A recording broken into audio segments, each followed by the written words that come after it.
Let's see how to run Postgres container with Docker Compose.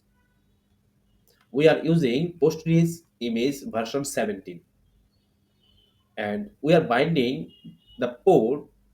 The host machine port is 5432 and container port is also 5432. We are using the same default port of PostgreSQL.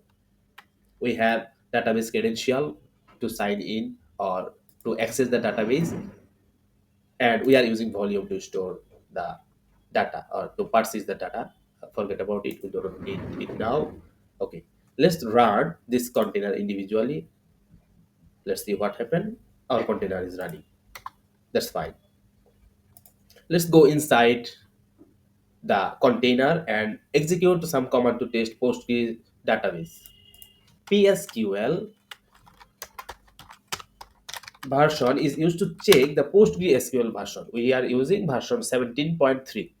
That is correct. And connect to the database now. PSQL user as per the environment variable. Database is also same.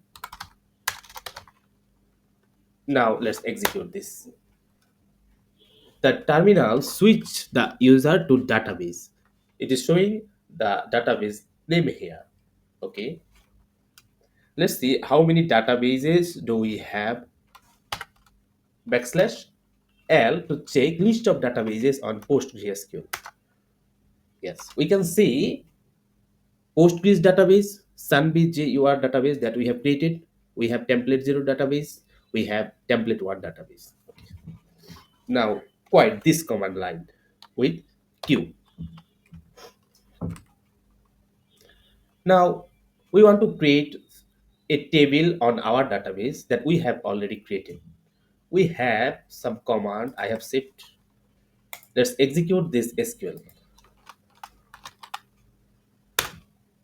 Executed. It is showing the user table. Okay, maybe I have executed select command as well. That is why it is showing the table.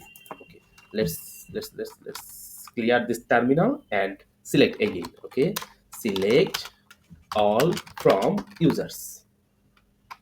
Yes, it is showing our users table now, and we have inserted one row with this value.